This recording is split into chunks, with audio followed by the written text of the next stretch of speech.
So, welcome everyone to our public talk, New Country, New Me.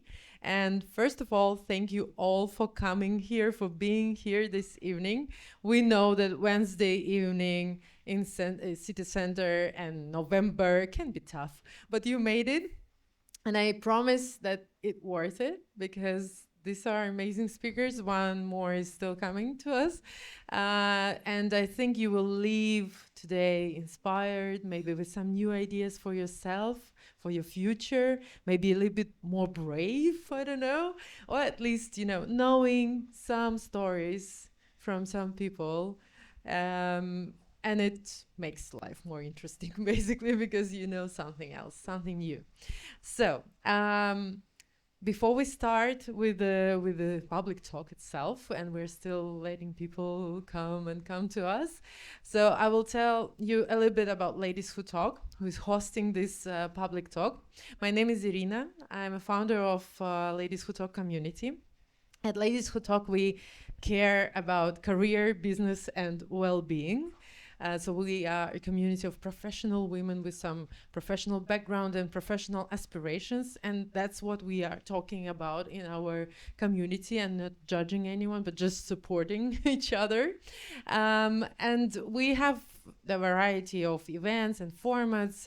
We have expert events, of course, because we have many experts in the community. So we do some workshops, lectures, skill sharing sessions, and it's always fun because people are sharing what they know best, and it's extremely powerful. We also do some socials like brunches, and surfing, and rooftop parties, and not in this weather, but some nice parties still we're doing. We have also our own space, which is located like 3 minutes from here.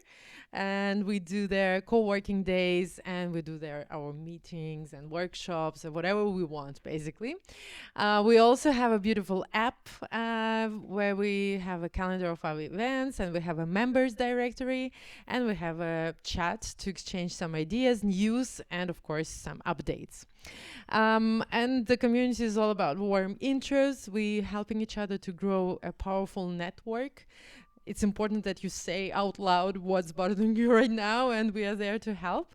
And we co-create. We basically create new formats, new ideas, and support each other and inspire each other. That's what we are all about. So this is our important information. These are links. So the Instagram Ladies Who Talk. Hope you already know about it. If not, please follow us on Instagram and feel free to mention us. We will repost, so you can also connect on Instagram afterwards. And also we have a website, ladieswhotalk.com, and you can see more information about the community and how to become a member, etc., etc. If you have any questions, there you also have contacts that you can use to ask the questions. So before we move on, I want to say a huge thank you to our amazing partners. And we are so lucky to have one of the partners here with us in person. So I will give the floor to Olga from Mellow. Please, a round of applause. You have a mic here, and you have your clicker here to introduce the company. Hello, everybody. First of all, thank you for having me and us here. I'm also a part of the Ladies Who Talk community since this summer, I think. So I saw these beautiful places that Irina was talking about, and it's really beautiful. Hope you to see here too. And today I'm here from Mellow, and actually I'm gonna tell you some story from the end of this beautiful question that we all have today, how to develop your career when you're abroad, when you are in different stage of it. So when we first meet with Irina, I was just in my way for finding the job, and now I have it. It's a beautiful team for Mellow. And also, when I was searching for the new job, I was wondering how will I handle all the questions of legal, tax support, all these documents, paperwork, who are not from here, that here are some questions about it. So basically, Mellow is the service for people who helps to work without borders. So if you are a company and you need clients like freelancers or contractors, you can work through our platform, and we handle all the stuff. And if you are the contractor, you also can work with your client if your client is international. So a few slides about it. These are the things that we can actually help people. So if you find your dream job, or you want to start your own career as a personal, I don't know, company, or you can work, you want to work with your contractors or freelancers, you can do it easily. And I'm not going to steal all of your time because we have amazing speakers over here. And all that I want you to open your phone now, your camera, because we trained with Irina before. But I'll ask you to I'll ask you to save one of these QR codes. I don't know which one, because this is for companies. If you are working with the freelancers, like I don't know, any freelancers all over the world, because Mellow working with more than 100 companies, and for more than 40 of them, you can have a tech support also, what is really important. We are on the market more than 10 years, so have a great job, and can help you with anything, and you can hear from here a bit more. And for freelancers, if you are a freelancer, or you want to be and you want to work with international clients, you can have the second QR code and also follow all the information. I hope Irina will send you all this, and don't hesitate to reach me, please. I'm also in the community, and thank you, and have a beautiful evening. Thank you. Thank you, and thank you for doing this important job of helping freelancers get their money and do it legally, you know, lawfully, and with all the documents and invoices and everything. So thank you very much. And I will introduce a second partner who couldn't be in person here with us, but I will tell a little bit about her. So this is a Lighthouse consulting by Raquel Batista. Raquel is our member as well, and she's Portuguese woman, and she helps people with real estate and with business. So if you want to work in Portugal and you have some questions about how to handle some business issues, or she's a lawyer as well, so she can help you with legal issues as well, or incorporating or tax matters, whatever. So she's from here, and what she is also doing, she is helping to navigate through Portuguese culture, which sometimes is not obvious for foreigners. So she helps to do that as well. She explains, she just entertains with this information as well. So this is her Instagram. You can follow her there. And also, she asked me to invite you to this event in January. Long-term planning. Here it is. So in January, she will be talking about Portuguese immersion experience. So exactly about culture beneath the surface, how to deal, especially in the business environment, how to close the deals, you know, and how to do your business here in Portugal. So follow Raquel, come to the event. And Raquel, if you're watching this right now, thank you so much for supporting us. So let's give another round of applause to our amazing partners.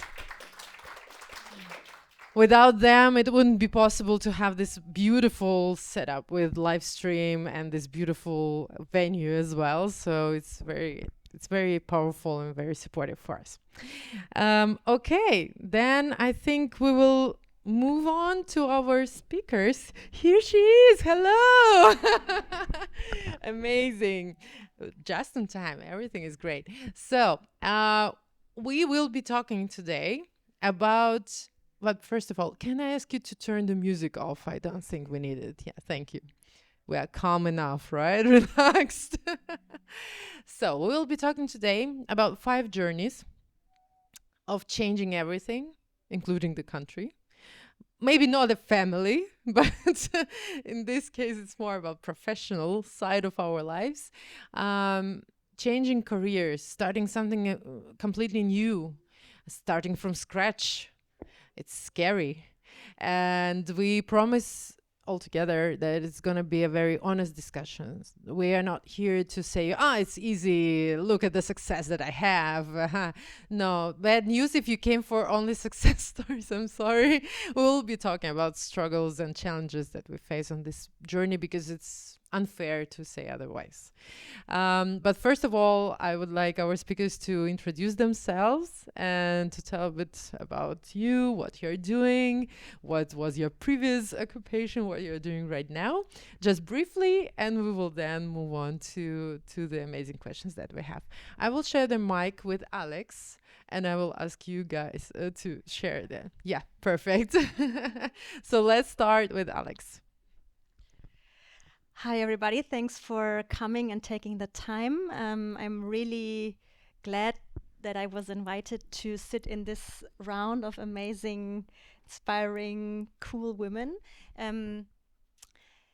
So I am here in Portugal since a year and a half with my family. That didn't change. So that's the only thing that stayed the same, basically.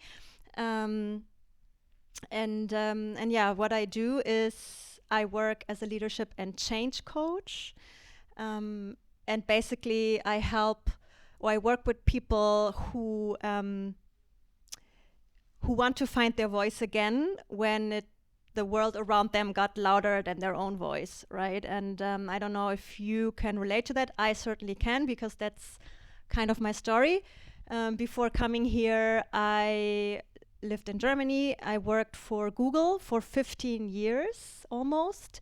So I suppose it's what you would call like a perfect career, like a famous company that is known for its culture, a great team, a cool job title, like doing what I guess in the corporate bubble is supposed to do, like climbing the job ladder.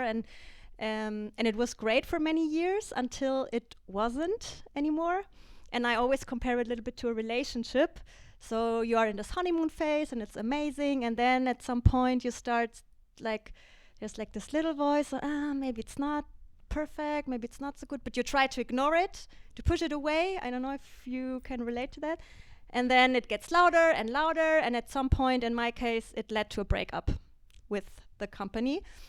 Not with my husband, luckily. And I think many people face it, and I see it in my work, that you are so busy in your day-to-day, like doing what's supposed of you and being in this little bubble, that you don't really take the time to listen to that little voice that's getting louder and louder. And at some point you wake up and you wonder, is this it? And so these are the people that I work with now. Most of them are ambitious women in corporate careers. I coach many founders and entrepreneurs. And for me, it's not about finding a new me or helping the people find a new version of themselves, but the real version of themselves. Right? And so finding their real voice and what they really want to do without this chatter that's the society or expectations or everything. And I went through this myself. It's really rewarding to work in this field, and we will talk a bit more in detail about it later, I guess. Thank you. I need it for comments and everything.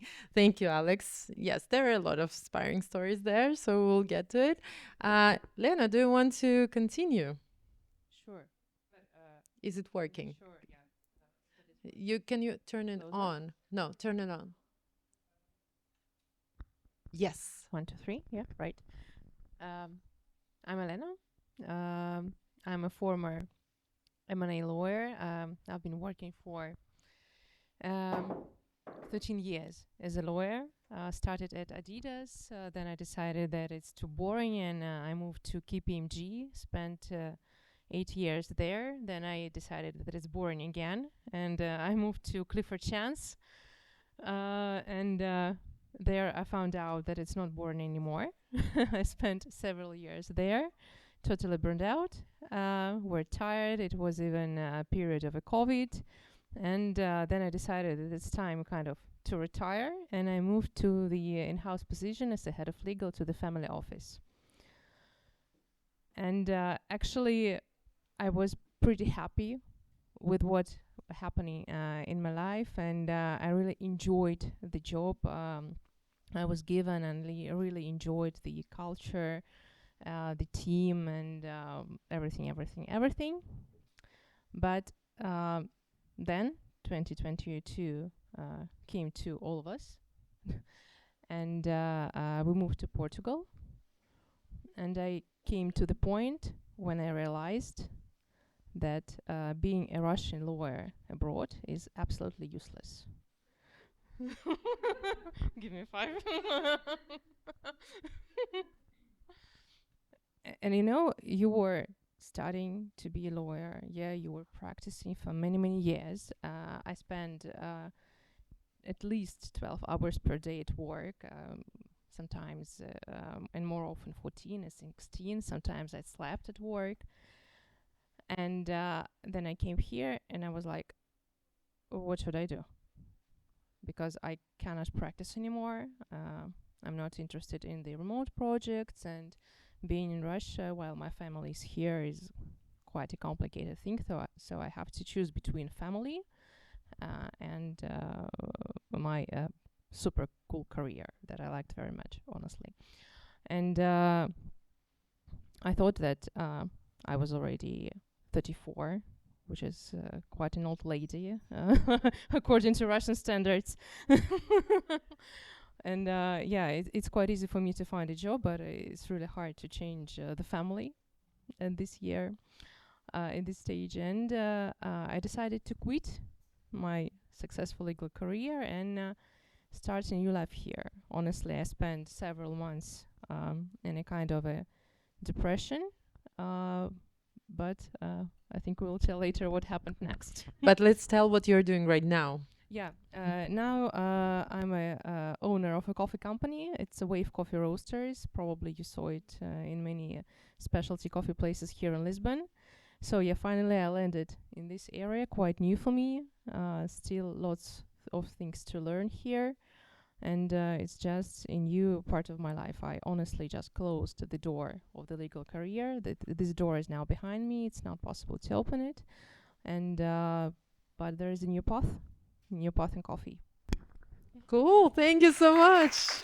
Yes, probably by the end of tonight, you will know that lawyers can do everything. Because we have like 3 ex-lawyers here, those useless Russian lawyers. But yeah, also, we are not here to encourage you to leave your corporate job or employment. No, it's just to show that everything is possible, basically. And sometimes there are circumstances. It's not your choice. Just remember, stability is important. Stability is very important, yes. But we'll talk about that. Okay, let's move to Elisabetta. Hello everyone, my name is Elisabetta. I'm Italian and I'm a health and life coach. You cannot hear. Okay. Yeah, we need to. Can you hear me better? Ready? Okay. So I'm Italian and I'm a health and life coach. I moved to Portugal more than 10 years ago already, so it's not much of a new country. I moved here because I wanted to join a volunteering project in a foster home, and then I just liked Lisbon. I stayed and I found a job in corporate. I started from the very bottom. I was a customer service representative, and then I was good. So I was getting promotions, and I started to be part of the management team. And the next logical step from team manager would have been the operations manager. But at that point, I was absolutely exhausted and drained. And in late 2019, I found out that I was going through burnout syndrome. So I had to step away from my job for a month. And I had to rethink completely my life, from my sleeping, what I was eating, my relationships, my professional career, first of all. And sometime later, I understood that I the changes that I was making in my life was also having an impact in my family and friends. They were getting curious, and they were also trying to make some changes in their life too. So I started to think that it could have been not just like a life mission, but also a sort of a career. And sometime later, I certified as a health and life coach, and now I'm building my own business from scratch. I was taking it very gradually. For the first 2 years, I was still working full time in another company as business specialist, and it was more of a weekend job. I was taking and accepting only referrals in weekends until last summer. The company proposed me to join a massive dismissal, and I said, you know what, the universe could not be more clear. So that's my chance, and I'm now fully focusing in my coaching practice. Not gonna say that it's easy. It's very messy, but I think it's a process. We will see together. There are a lot of very rewarding stuff, as Alexandra said. Thank you. Thank you so much. Do you want to use my microphone? I think it will be. Hi everyone, my name is Mayya. I am from the lawyers team, ex-lawyers team.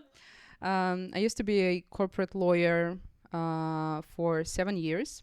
It was like my whole career from the start of university, to be honest. Like I went to get a job when I was a freshman, and Elena has basically covered all the struggles Russian lawyers have when moving to a new country.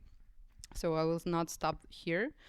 But the difference for me was I was never enjoying my career, even when I was in Russia. I was a good worker, good team player. I was doing my job and I had a good position, but it was not enjoyable for me. And deep down, I think I always knew that I wanted to do something different, but it was just so solid and stable, and it felt like I was in my place, and I didn't have any incentives to just stop doing what I'm doing and try something new. But after we moved to another country, this process is so harsh, I would say, and it wasn't easy. And after you're completing such a big process for yourself, it actually feels much easier to do everything else.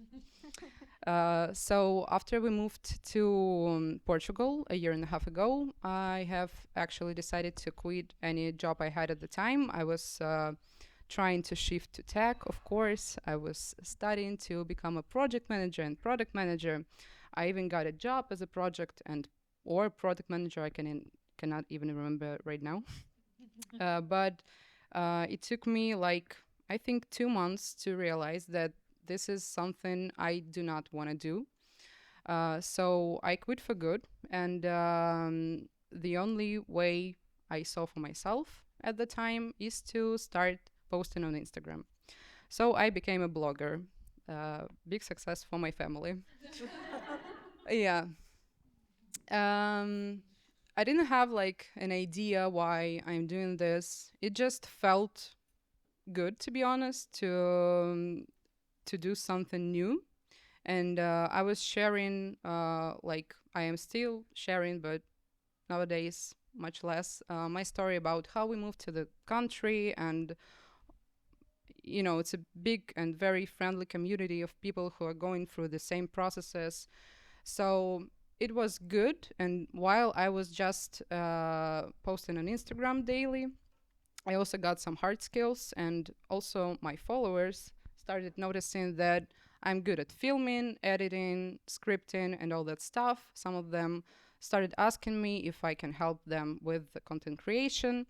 So now I am a videographer. I got a bit deeper into this profession, got the whole gear and stuff like this. Now I'm filming for companies, events, private videos for some people if they want this, doing all stuff, all different stuff. And this is a very, very new path for me. I have only been doing this for, I think, like 9 months, but I consider it a success for myself for now. I feel very, very good doing this. Not an easy job, a lot of things to learn, a lot of things to have with yourself every day. But yeah, I think we'll talk about it a bit later. So that's it for now. Thank you for sharing. I will share my story as well. So my name is Irina. I'm founder of Ladies Who Talk. I am also a former lawyer. This is a coincidence, but you know, there are interesting stories behind that. So I had a big star career in Russia in international law firms. I grew from a trainee to the counsel and head of digital law group, we called it. Meanwhile, I also created, with my colleagues, we created a big community of lawyers. It's a professional community of advertising lawyers. So, spoiler, it exists still. I'm not part of it. We sold it, which is a cool story for me, so that you can sell a community and it's still living it life. So, but I was working with corporate clients, international clients, local clients. I was considering myself like a worldwide lawyer. I was not considering myself someone who is limited with the territory, because the clients were everywhere. 95% of my work was in English. I was all the time zones, and I was traveling and conferences and all this stuff. You know, I was doing my master's in Munich. So I had this international crowd around me. So I never thought that we are so useless. I had never thought. It first occurred me after the masters, when in Germany they said, "Wow, you have a very interesting education and life. Good luck." Yes, but we cannot help you. And I was like, okay, this is not nice. I actually did masters here, so it would help me somehow. No, you need the license and etc. And I counted back then that I would need like 8 more years to learn German, to learn legal German, to learn the law, then to pass the exams. And you have only 2 attempts in your life to pass the exam in Germany. If you don't pass the second time, that's the game over. Yeah, so I was like, no, I don't want to do that. So we went back to Moscow to the masters, when we were useful and everything was clear. But then, yes, the war started in 2022, and we decided immediately that we are moving. My company it was funny, it was an international law firm. And in March 2022, all international law firms exited the market. So basically all the local teams, they became like international, not really international, local law firms, you know. And I was still part of the team, and I was like, okay guys, let's work. So I moved in August, and I was like, okay, maybe I can still work. But then sanctions came and everything. I was like, I cannot work. But I had my educational business back in Russia for lawyers, with this community and events and educational programs that we did. So I got stick to this, and I continued my work. But at some point I realized that I'm sitting 6 to 8 hours in Zoom and trying to figure out how people live there while being here. And then I was zooming out and I was like, this is a beautiful country I'm living in. It's so nice to have ocean and people around me, etc. So, Ladies Who Talk started just as a chat, basically, in late 2022. In 2023, we were just meeting once a month, twice a month. It's not systematic community, let's say. In 2024, I decided to do a real community out of Ladies Who Talk. So we created a subscription-based club. I started developing this as a product already, not just a chat, but as an ecosystem, basically. So by the end of 2024, I was like, okay, something is building up here. I feel that it's more or less stable. I can feel that there are people around me who support this product.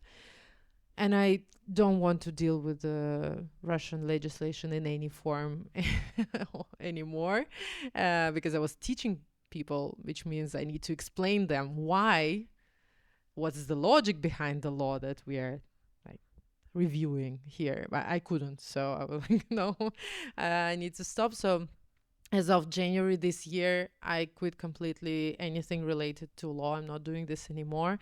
I still get a lot of messages, of course, because I was like a big star lawyer back there. And I get a lot of messages like, oh, just today I got another message, because the market is really slow. Like, I think in 2 years I will still get some messages like, could you please give us a consultation? Because if advise you're a lawyer forever. Yeah, of course, you cannot quit. You don't have it. So You don't have this right. yeah. So, and I enjoy this when I'm saying like, I'm not doing this anymore.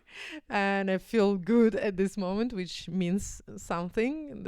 I'm trying to reflect this as something positive. So I'm doing community now full time. I'm really enjoying it. I agree with your words about not new me, but real me. I also feel that way, that I allowed myself to. It's scary, of course. You're like, what do I love? Of course, there is a lot of therapy behind that, all these reflections and everything.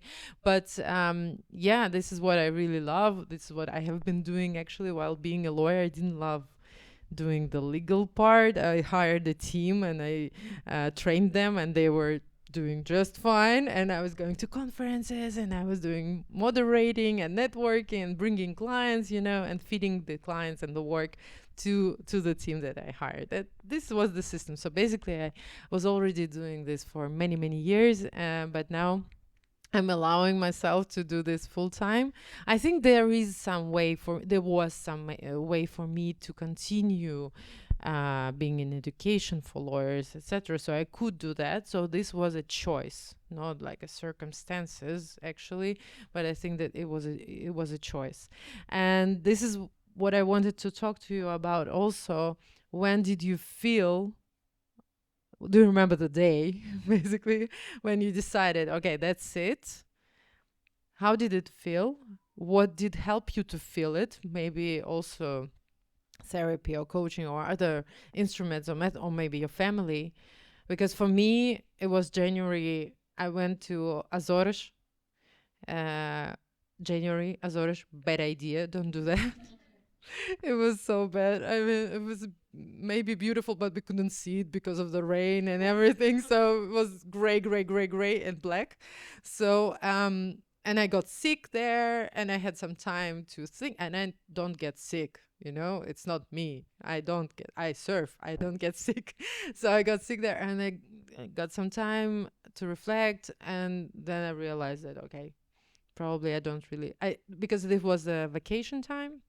And I was thinking that I will be returning now to this routine, and it made me feel so sad. I didn't want to do that. I even got sick, I think, because of that. So, and Azores was sad and everything was sad. And I was like, I cannot do this. So this was the moment when I realized, like, okay, I need to change this. And I decided that I will do it now, and we'll see how it goes. So what was it? What was the moment? So for me, it's difficult to define a certain moment. I find it interesting that in all of our stories, I think it's always a process, because there is this voice that I'm saying, and often there is like a big life change, or like some moment that almost like forces you to start thinking about it. For me, it was. So I had this voice already, and I did something like, for example, I became a yoga teacher because I wanted something tangible, and I like to teach and an immediate impact on people. But I did that on the side next to my full-time job at YouTube. And then I became a mother. And this for me was, I mean, I didn't know who I was anymore afterwards for a year. And then I started to crawl back out of, I remember I enjoyed this. Oh, yeah, actually, so I found myself and I put myself back into pieces. And in this process, I started to reevaluating how I wanted to live. and and if I could do this in my current situation. And luckily, I knew what was important to me because my husband had read a book years ago. I forgot the name, but he was the one saying, like, we should talk about how we want to live and what our, he didn't say the word values, but basically it's what our values are. So I was lucky enough to know that. And then I went back to my job, this voice got louder. And then at some point I realized I cannot live the way I want in this job with the family. So like things like freedom, growth, flexibility, they were super important for me. So we were traveling a lot because I could work remotely and everything. And we stayed in Brazil, where my husband is from, for 2 months, 3 months every year in winter. And then with a child who was getting older and reaching school age, I was like, oh, this is not possible anymore. And stability is super important for me as well, and security. But I think it was Brené Brown who said, if you really want to know what your core values are, you have to think about what are you willing to sacrifice for. And at some point it was like, I am willing to sacrifice my security for the freedom and the growth and the way of living with my family in a pace that allows me to be present more. And the moment I decided to quit was when we were in Brazil and I was at the ocean and I felt so calm and so good. And I think before that I was kind of almost in a burnout. So I said, okay, I need this in my life and I need to make it happen somehow. And then I knew, okay, we need to move. And this was the first decision that we took. So for me it was, we're going to move to the ocean, and that means I have to quit my job. Yeah, that it was for me. Okay. So I'm trying to think of the exact moment I have decided that I will quit my job, but it was really a path for me. As I said, I never enjoyed it, but then it got to the point when I was started crying or screaming because someone texted me, some of my coworkers, on a working day, which is okay, right? But it felt like it was draining me so much, and I hated every second of this. And before coming to Portugal, we actually lived with my husband for 2 years in Serbia. And while we were there, I was working remotely with my old firm. And I was lying to them that this is not like something we have decided on, that I'll be flying back and forth 2 months here, 3 months there. But then I realized first that we're staying, and actually I knew it from the very beginning, but they didn't know it. So I said it out loud that I'm staying, that this is not an option for us to move back. And at that time, maybe it was 3rd or 33rd session with my therapist, we discussed that I am just spending too much of my energy on something I do not want to do, and something that doesn't really give me stability. It felt like I had it, but I really didn't, because well, you can get fired, like, right at any moment, even if you are a very good employee. So stability was not existent, really. So yeah, I think it was like somewhere around New Year's, and I was sitting in our apartment in Belgrade, and I thought, okay, that's it. I don't know what we're going to do. And it was very, very scary. But I just couldn't continue doing this and wasting my time. So, yeah. Elisabetta, do you want to continue? For me, it was a mix of small decisions and 2 haha moments. the first moment was, well, again, I think therapy is going to be one of the topics tonight. Therapy should have been our partner. Dear therapist, if you're watching this, we are open to collaborations. Exactly. Yeah, when my therapist told me, it's not just burnout, which actually doesn't sound that bad. The word, it's almost chic. She said, it means that you're also suffering from depression. And when she said depression, it went silence, because it always seems like it happens to others, doesn't happen to me. No, I'm from Sicily. We don't get depression. No, we don't do that. Um, so that was the first realization, because I thought, what's wrong with me? I have a good family. I get asked pretty much every week if I want to apply for the next stage of my career.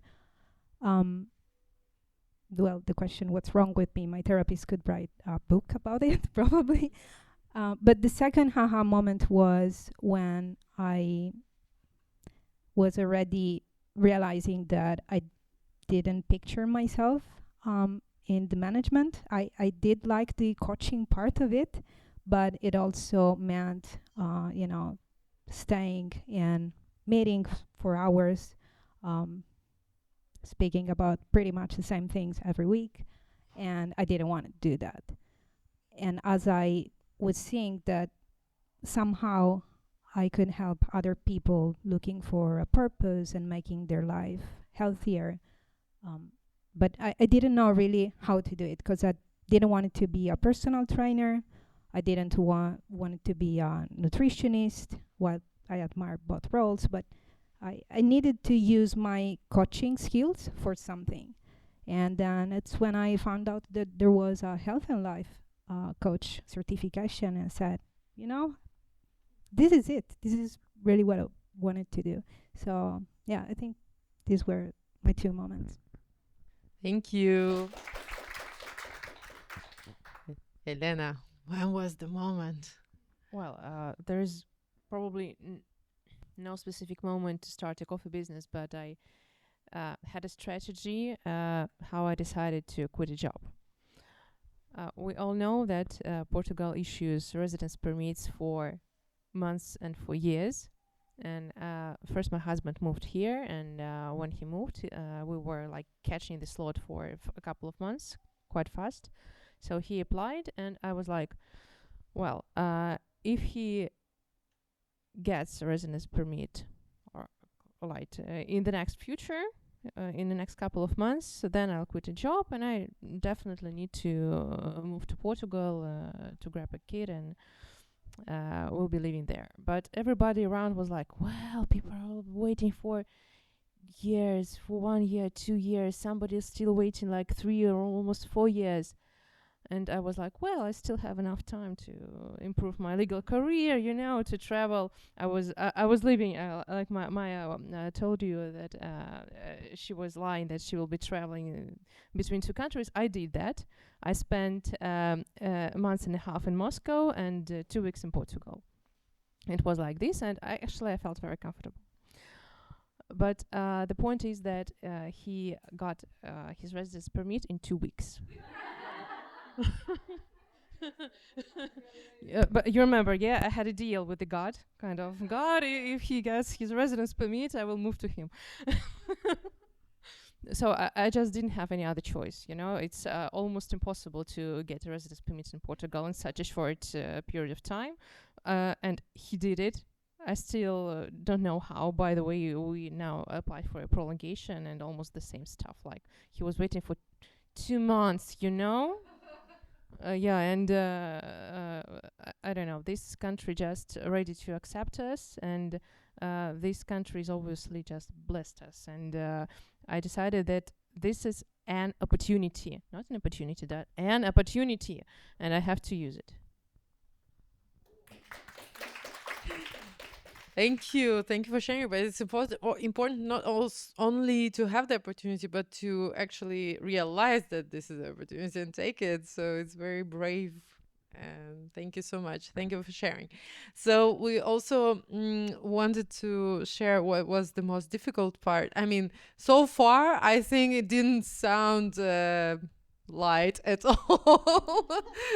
Well, you see them smiling, us smiling, so we are kind of happy. But yeah, but you can see it's not easy. But yeah, let's talk about the difficult part. I mean, we'll move to the exciting part, of course. Wait for it. But the most difficult part, because people have any kind of resistance when they're thinking about changing something. It can be family, it can be money, and we will talk about money. We have a separate question about financial aspect of that. Don't worry, we will not leave without that. But what was the most difficult part for you?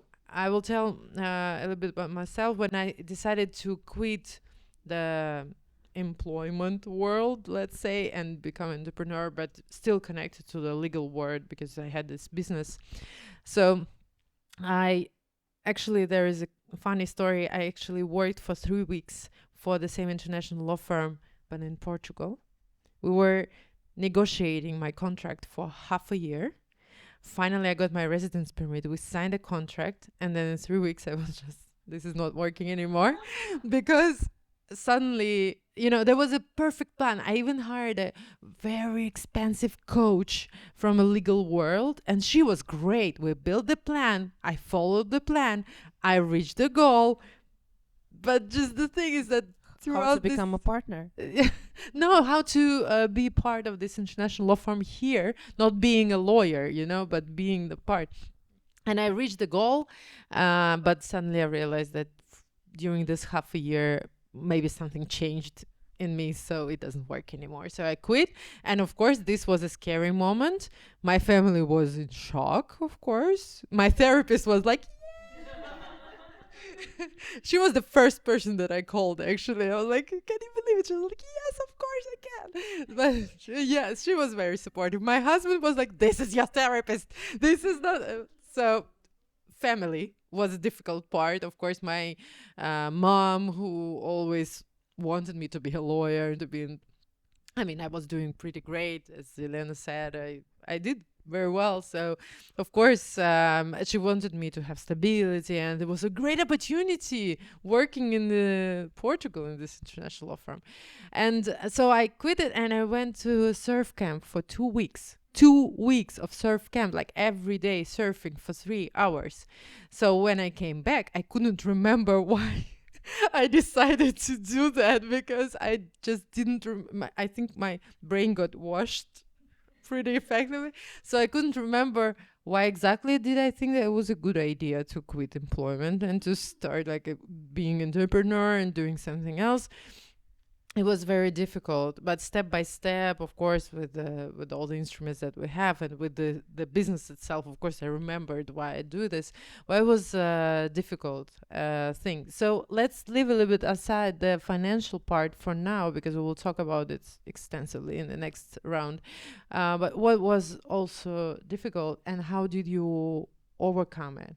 Maybe also some imposter syndrome, if you have it, if you heard about it, if you feel, I don't know, maybe you're not familiar with this concept, but if you have it as well, please share how you overcome it. Where do I start? Wow, there were many things that were difficult. I mean, in hindsight, it always seems like so obvious, but the middle is always so messy, and that's also why it's a process. So for me, what was very difficult was, what will other people think? They will think I'm crazy. I'm quitting a job at Google to do what? You don't know, huh? You quit a job at Google and you don't know what you're gonna do. Okay, I thought, okay, they will think I'm like going crazy. And that was very difficult for me because also I was surrounded, so most of my close friends were in very traditional corporate career situations. I think they thought I would become a hippie and, move somewhere and just I don't know. So this was very difficult for me.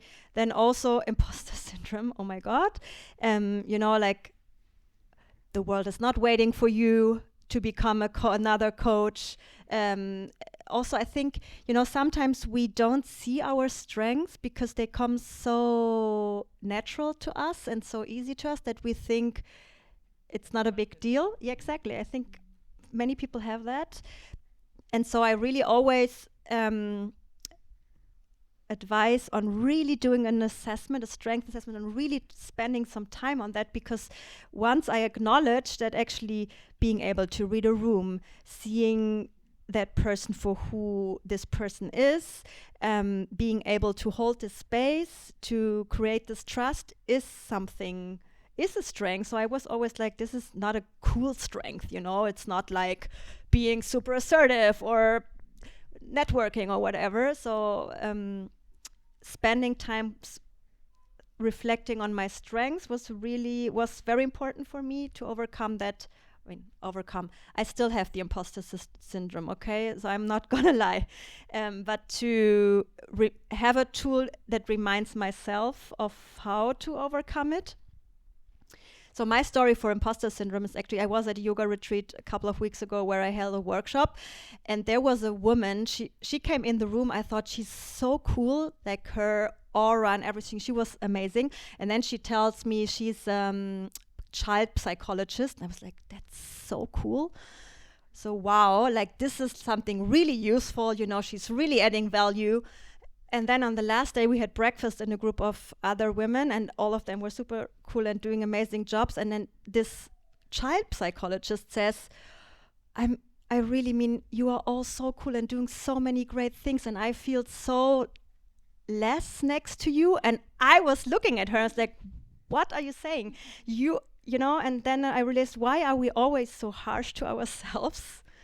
And so this is also something that I'm practicing, being kind to myself, being patient with myself, acknowledging that it is hard, that it's okay to feel that way, but it's a process. And what was also very difficult for me, and I would never have thought that about me, is I quit my job. I didn't know what I wanted to do. I kind of knew, but I was not honest to myself, because I think, oh, coach, okay, I mean, everybody is a coach nowadays, you know. Being okay with, so not defining myself through my work. And I would have never thought that I am a person defining myself through work, because my career was never the most important thing to me. But then, like, when people ask, so what do you do now? And I was like, yeah, what am I doing actually the whole day? I mean, I was organizing a move to another country, like my son's school, everything. Like, I was doing many things, but I was like, what am I doing? I'm not adding value. So, you know, this whole thing of, if you're not productive, and what does productive even mean? You're not adding value and you're not worth it. This was also, that was very difficult to overcome. Yeah. Thank you for sharing that, because I forgot to mention that, yeah, sometimes people ask me from my legal background, legal past, they're asking, so what are you doing now? I'm like, oh, I'm building this community. They're like, yeah, and what else? And I'm like, and you know, I am struggling sometimes, you know, sometimes you don't expect that it will hurt you, but then this person that you didn't even care about so much, you thought so, says that, and you're like, oh my God, what am I doing, etc. But I'm building this power inside of me to say, you know what? This is a huge product with a huge future. If you don't see it, it's your problem. This is in my head already, but yeah. And maybe also to add, so how do you define success yourself? I mean, success is not only a cool job title and a big paycheck. And for me, this is like, I am able to build a life that I want to live on my terms. And this is success to me now, you know?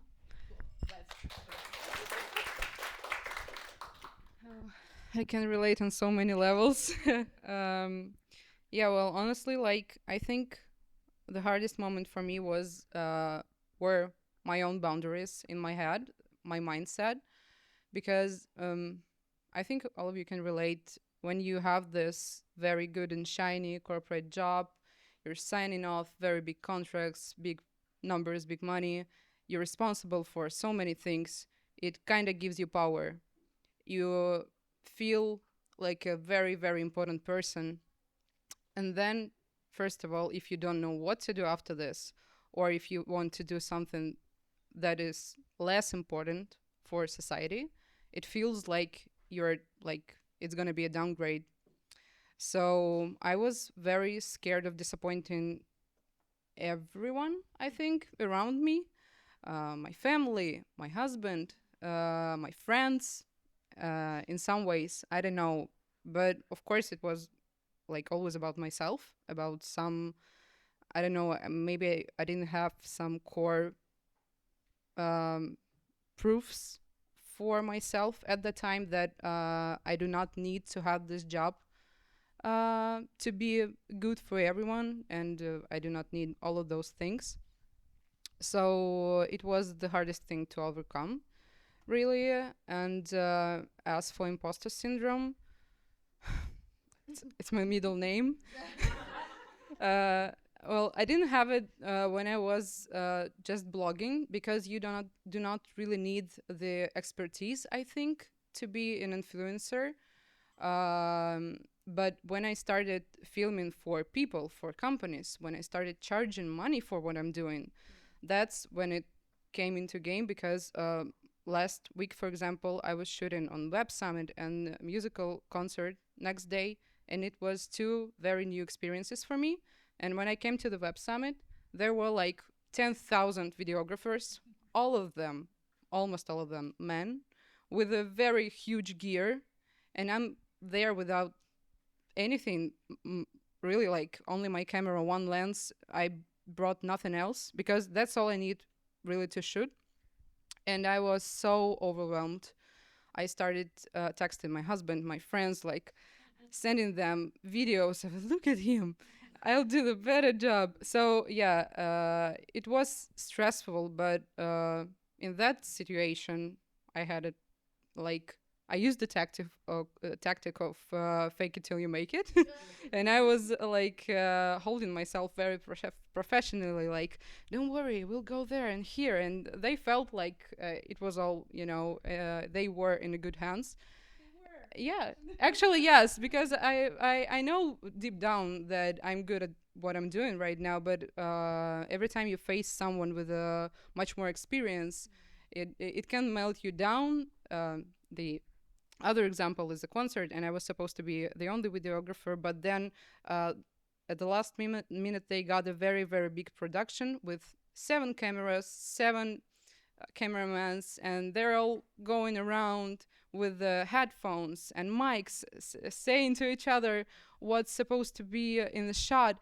And I really had I crashed. I had a meltdown. I was consulting ChatGPT at the time. He told me, "You're fine." I was like, "I'm fine." Okay. Yeah. I'm paying him every month. So there was another tactic. I embraced the feeling of being a newbie on the set, and I came to this very cool, very professional guy and asked him, "Wow, what are you shooting with? Let me see your camera. Let me know what you're going to do. What's the project?" And he told me all about it. I don't know. I felt much more at ease when I acknowledged that yes, I do not have 10 years of experience, but I do what I can do right now at this moment, like the best I can do. Yeah, I would say these are the 2 tactics: fake it till you make it, or just embrace that you do not know everything in this life. Yeah, just accept it. So yeah, that's it. And I have a follow-up question. I mean, I know your husband, he's very supportive, of course. Hi, Vasa. But what about your family, like elderly members of your family, parents, grandparents? What do they think? What did they think when you said I will go and be an influencer? Was there any kind of situation? Well, I would say I was expecting a lot from them, but there weren't really much comments. Like my grandparents, they're just happy with everything I'm doing. They're like, you like it, nice. Dad sent me the video you shot yesterday. There was some joke about immigrating to a new country. Very funny. We like it. Also, the dress is good. It looks good on you. So they are very supportive no matter what. But my parents, they have their own idea of, I think, the future they saw for me, they wanted for me, and but at the same time they know that it's not kind of an option to tell me you cannot do this, you are wasting your time. So they're trying to be supportive. I can feel that they have some resistance in them. It's less right now because in their eyes now I have a stable job, more or less. Yeah, but when I just started doing this, they were trying, their best, but I could still, I could feel it in every phone talk or something like this. Like I said I was doing something, but then the following question is, so what about finding a new job? And I'm like, I am kind of having a new job right now, and I was just describing it to you. And I'm, well, I think it's also about like we're different generation. It's harder for them to understand that there are not only 5 professions. Like you cannot be more than constructor, doctor, or a lawyer. It's hard, I know, but still, the world is changing. So I think after a few, or more than a few talks, it got better. Yeah. But I think it's really hard for parents. I think it's hard, of course. There was some stable life, but it's theirs, yeah. And I think when you were telling that, but I felt like probably they were still feeling it. I have the same thing, but I keep telling myself that it's my perception. Probably they're not even thinking at this moment this thing, but this is our limitations, of course, in our limitations. Thank you. Elisabetta, what about you?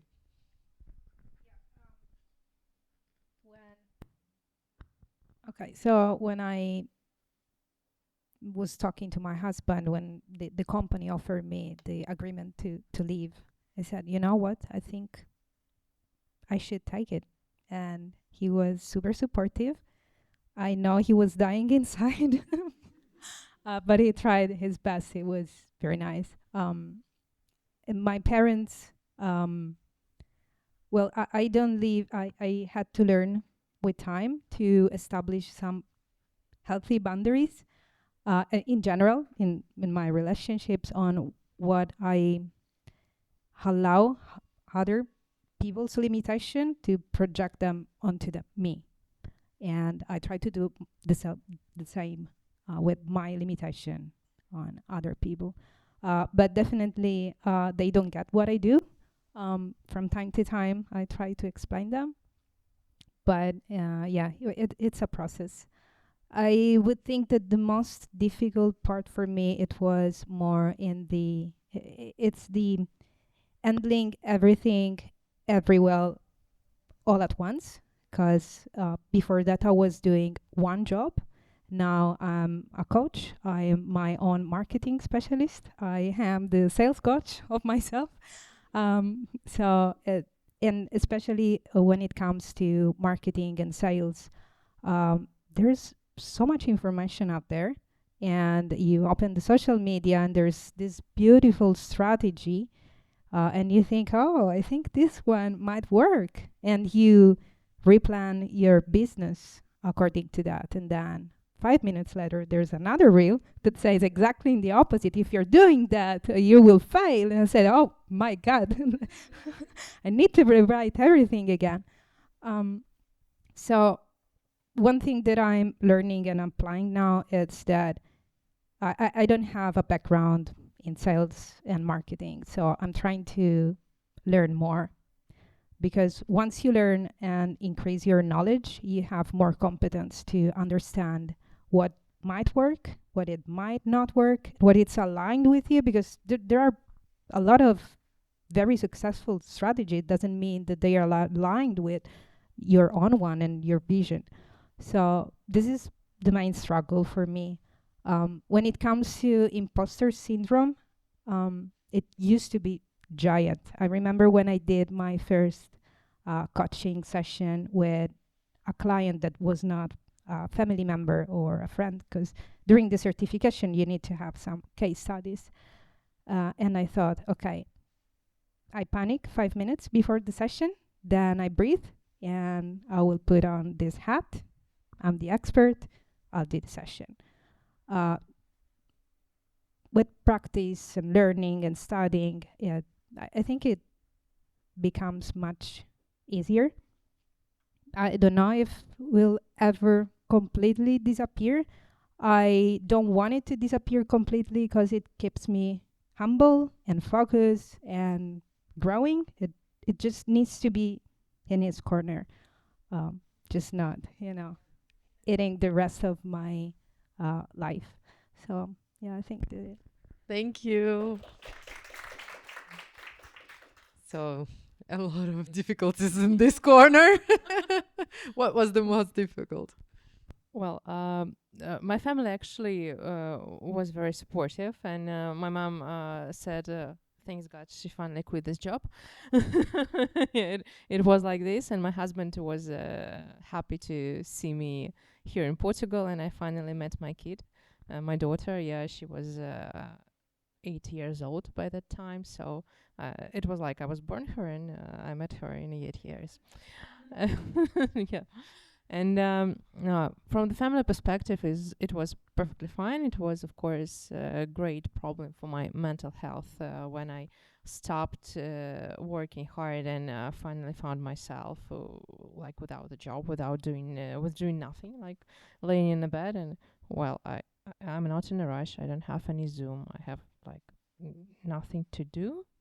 And ocean, where is the ocean? Here.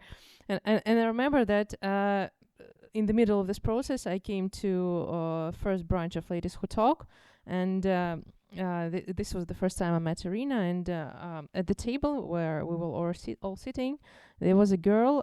She was a designer or something like this, and we were discussing why we all came to Portugal. And she was, "Oh, I came because the ocean is so nice and I can be so relaxed, and I can enjoy the atmosphere, the weather, the people." And I was like, "What? Enjoying what? What do you mean, like relaxing? No, I don't know this word." And it was mainly a problem of my mentality. Yeah, being a hard worker for over a decade, and then stop it in a moment. It was very, very complicated for me. For the imposter syndrome, well, we're a coffee company. We're obviously selling coffee. And once we had a meeting with a guy from a Slavic community, quite famous guy in the community. I discovered it later on after I met him. And we were discussing the product. And he was like, like 10 years ago, me and this guy, and he named kind of another guy from the Slavic coffee world, we were there and we opened there and we met there, and I showed no reaction.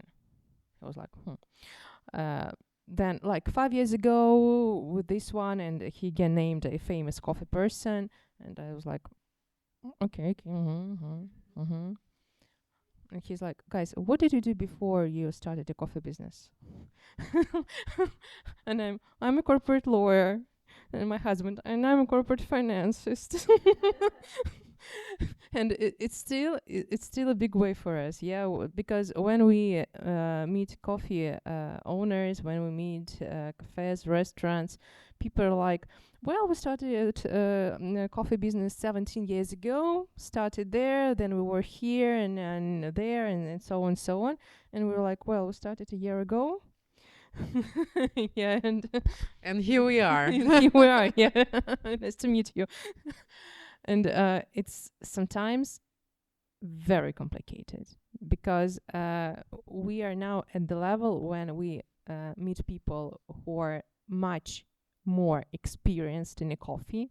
And when you are spending over a decade in any industry, you become more professional, more ambitious, and more arrogant as well. And when somebody who is like on a lower stage come to you and like promoting the product, it's I have this feeling. But still, we're selling our product. I know. Well, I know how, because we hired perfect managers from the coffee community, and they helped us a lot. And we're like kidding inside the company that my husband is the head of cleaning and head of delivery. Yeah, and also head of accounting. So we're mainly back office. Yeah, and of course we have members in the company who are just making the product, promoting it, selling it, and making a really great job. But yeah, just for those of you who probably don't know about Wave Coffee Roaster, but you can find it almost everywhere. Just today, I visited a brand new coffee shop near Rossio Square. They just opened like yesterday or something. What do I see on the shelves? Wave Coffee Roasters. The whole shelf was there. So I really think, I mean, my perspective is that you used all this unused energy and you just put it into this thing. Absolutely. You know, the people mainly from Russia often asks me like, how can we start something new abroad? Yeah, and but they're like in 99% they're sitting on two chairs. They have something in Russia, a job, I don't know, a community, anything else, and they trying to do something here without closing the door in Russia, and it takes a lot of energy. And the situation continues not for a month or two, it continues for years now. And when you're sitting for years in two chairs, it's not possible to make anything here. Honestly, it's like you're just losing your time and trying to figure out if I'm here or there, and then that's it. Yeah, because we closed everything. Yeah, we started something new here. But then, of course, I can hear this question in your head. So, yeah, good for you to say. I mean, it's so easy. But I mean, if I'm working now in the corporate world and I want to start something, but I don't have a financial opportunity right now. And you know, those investors, venture funds, they also say, oh, if you are working in the corporate world and you are building a startup, we will not give you money because you are not fully investing in yourselves. And yeah, perfect. I mean, it's great if you have this opportunity, but if you don't, how do you deal with it? So let's talk about financials, honestly, without like numbers, of course, but just honestly, because of course, when you start something new, it's unstable. You need to build it. You need to find clients. You need to build a product. You need to learn how to do that. You need to like hard skills sometimes.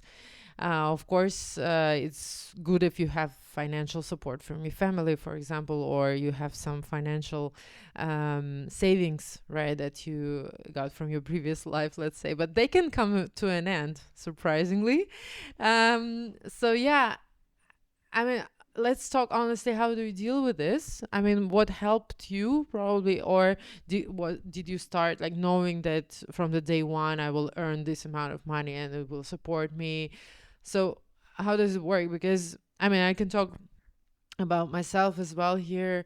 Of course, being a top lawyer in home country and doing community here, it's a totally different level of income. This is not, of course, not a surprise, but I think, but I was sitting in these two chairs. I was doing that until I realized that I have at least some stability or at least some plan. At least I could estimate that if I put more energy into this after I quit, then I will get probably more. This is a theory, hypothesis, but it worked because of the energy that I put there. But I first built some kind of system to have some kind of financial income there and the flow, and to see how it goes before I said, okay, this will be the full time and we'll see how it goes. But of course, also the financial support of my husband also really helps, of course. And this is a very vulnerable situation, I need to say, and probably some of you can relate to that as well. I mean, I was always working. I was working in the top firms, earning good, let's say, sometimes even more, you know. And at some point, when I decided that, okay, I need to give it a chance, I need to, you know, jump and see how it goes, I need to risk it, and I need to rely on him and his financial support. Oh my God. You can say, yeah, this is a dream. You just go and do it. It's so cool. You're support. You have this opportunity. But my inner self was like, oh my God, this is so dangerous. This is so bad. This is so frustrating. And also, I didn't want to put a lot of pressure on my husband, you know, extra pressure, like, oh, you're not responsible for the rent and everything. No, it's not fair, because we have this kind of relationship. It's called partners, where, you know, no, but there's this type of relationship. It can be like vertical. We are like equals, let's say, in this relationship. So, but he was really supportive, and he sees the potential and everything. So that's why it works. But every day, of course, not every day, but every month, I come to a point when I'm like, okay, that's enough. I need to find some job to have this stable thing, because sometimes, you know, I get this, you girls know, I shared this amazing day where I got the VAT invoice from my accountants for the second quarter, and I was like, okay. Cool. Like, how do I deal with it? I mean, it's scary in terms of financials, because it's so unpredictable. I mean, you can't predict. I hired the finance guys, and we are building a system, etc. But still, your own business, your own freelance or whatever, it's unpredictable. It's very also dependent on you. But this thing with relying on someone else, this is for me what was and what is quite hard. Still, I'm learning to live with it. I'm really grateful, and I'm not forgetting to say about that. Igor, if you're watching, I'm really grateful. But also, I'm not like relaxing completely, and I'm like, oh, okay, I don't need this anymore. It's not my nature. I, of course, will do everything possible to get to the same or even higher level than I was before. But I also consider this as a payment for a new reality, like payment for my attempt, or for my belief in myself, and for my belief in the product and the thing that I'm doing. It's like a commission. Maybe I call it this way, that okay, I mean, it's not easy, it's not free of charge, you know, to do what you love. Maybe some people are really lucky and they can go like from 0 to good numbers very fast, but for most of the people it's not the case. What gets more and more frustrating is the web summit times, of course, when people come from all over the world and they numbers, and they then you feel like, oh, maybe they're doing the real business and you are not doing the real business. But then you go deeper and you figure it out that they're not earning, they don't have revenue, they only use the investor money, but still this information that circles around can be quite heavy. So if you don't mind sharing how it is for you, I think it will be really helpful. I can relate very much to that part of suddenly being dependent or feeling dependent on your partner's income. I from time to time get like a breakdown, and because I'm not contributing. And then my husband says, okay, you worked for so long at Google, you quit your job. Both of these things allowed us to come here and be here. So you contributed. also, like, he had a startup for some years, so then I was like the income source, so that's the only one, so to say. So it's a partnership, as you said, but still it's difficult to bring that from your head to your feeling. For me also, like, one of the difficult things of quitting my job was not earning. So I knew that if I became a coach, I would not immediately and for some time, for sure, not earn the amount of money I was earning before. So that was also difficult. But then at some point, it's like, okay, the money doesn't add up enough anymore. Or it doesn't, weigh out the other things that I was missing. So then I got over this. Your strategy, I think, is really good. I did not do that. So if I would go back, I would probably take some time while having a secure income to somehow reduce my input there and take some time to think about what I want to do next and then start building it already, or at least doing the training or something. So I did not do this. So I was like, I didn't have any energy to think of anything else. I quit, and then I started thinking, oh, what do I want to do now? I would do that differently if I would do it again. I am in the lucky situation that I don't need to earn the amount of money that I earned before, because we have some savings and passive income, and my husband is still earning money. And so I can start from a lower base. My hope is obviously to, at some point, bring that up again.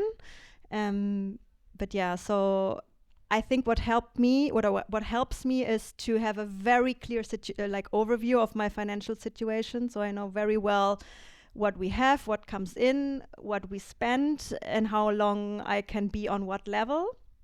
So I think this is important for me. And yeah, and having some kind of plan of how to do it, maybe, because I think it's very difficult to operate from a place of scarcity, because then you become panicky and you become needy, or you come across as needy, and that's not a good place to be. So I think you need to have some kind of plan of how you will manage the first couple of months, years, whatever it is for the business you're trying to build.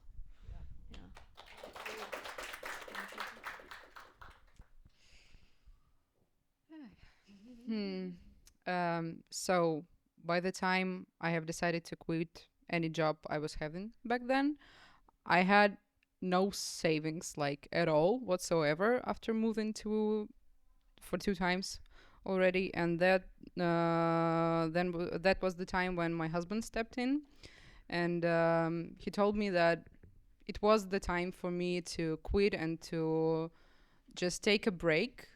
I was not he didn't give me like any time slots or anything. He just told me, you go, girl.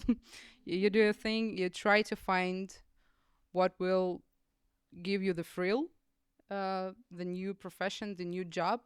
So I did not have any plan at all. And we were and still relying mostly on him and his income. And I rely like 100% on his support in this whole project situation. And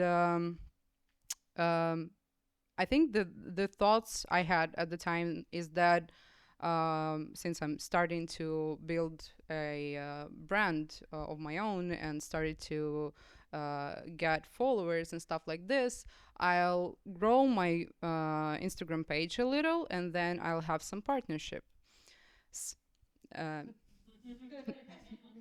Not one or many, not gonna happen.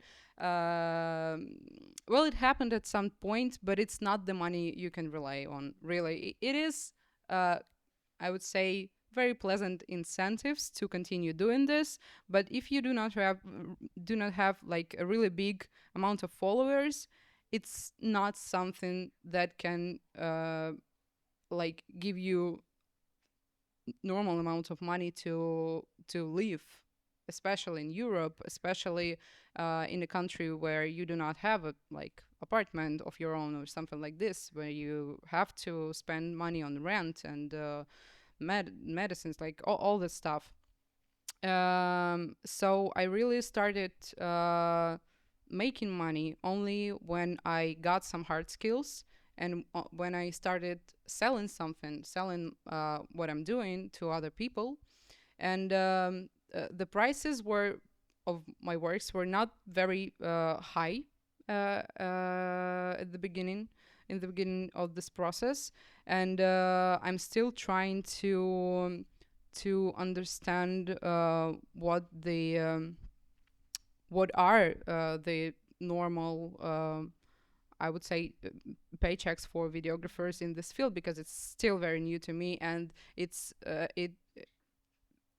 there are a huge amount of people who are doing the same job here, and it all depends on what kind of, well, on a lot of different things, really. You cannot just tell like he has a good gear, so and he's filming for 10,000 years, so he is expensive. No, not necessarily. So I think at some point I have decided that I will not try to humble myself too much, and I will only name a price I would be happy to work for, and it worked. So yeah, I think it took me some time to realize how much and like how much I could ask for all of this to feel good to me. I think I'm slowly getting there, but this feeling of being really vulnerable because you were earning money, you were paying for yourself always, and now you rely on someone. It was terrifying, really. And um, I have some passive income, but I cannot somehow feel like I have earned it. So I do not consider it like stable money. So it's something there, okay, good, but I really needed to have this hard skills, which would give me the freedom and the freedom to understand that I can provide for myself. And that's what was the big difference between being influencer and doing something for other people, for me. And I hardly recommend everyone who wants to become a blogger to think about this, because it is a job. It's not just spending an hour or two a day and becoming super popular. No, you would have to post daily. You would have to spend 8, 9, 10 hours on scripting, production, filming, post-production. So it is a full-time job, which does not pay you well for years. So yeah, again, my therapist, thank you, told me that I would feel much better if I would find this calling, and I would dive into it, and have I would like earn some hard skills. I would build them, and it really paid off. So I spent some time on it, some money. I contributed to it, and now it's paying me back, I think. Elisabetta, what about you? Um, Money for me is a very sensitive topic because I started to work while I was in high school. I was babysitting and I was distributing flyers because I wanted to be independent when I was 16 already. So, and since then I moved to Portugal and I started to find a job immediately. So it was not easy because during 10 years, I knew that X day of the month, I would get at least that amount in my bank account. Anything more, bonuses and performance and whatever would be more. But I knew that something would come in every day. Well, every day, no, but every day of the month. the transition to starting to be paid at different time of the month, different amounts, and as you get paid, you have expenses because you have to, for example, you need to post on Instagram. To post on Instagram, you need to edit something which requires a subscription to edit videos and a lot of other subscription because you also have to have notes organized and you need tools and tools. So that was, this is the panicking part because I really never needed to plan a lot my financial. It just check my bank account every day and that was enough. And I found out it's no longer enough.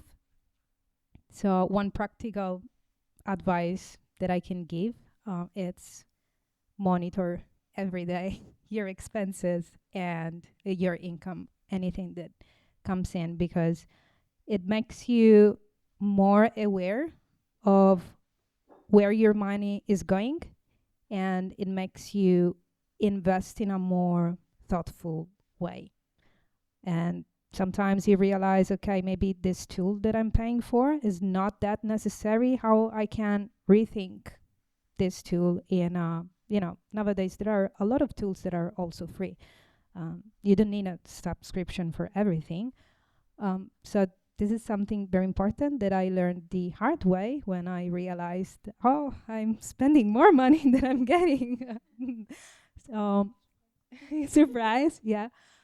And then there's also the part that you need to rely on someone else. In this case, it's my husband, because I'm a very proud person. I don't like to depend on anybody else.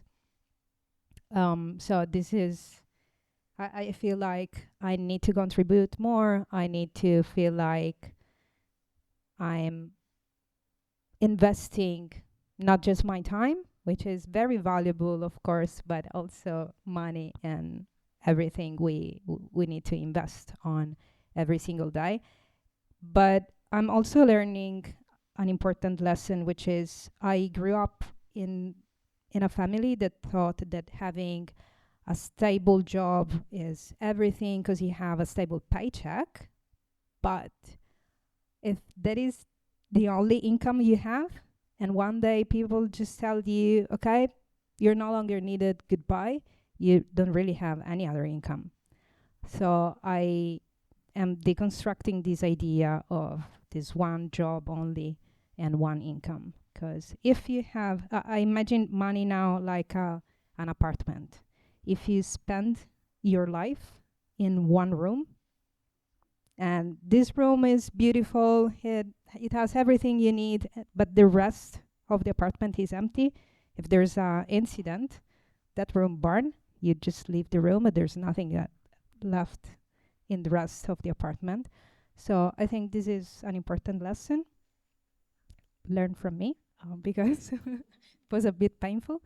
But yeah, I think it's still pretty unstable and unpredictable for me.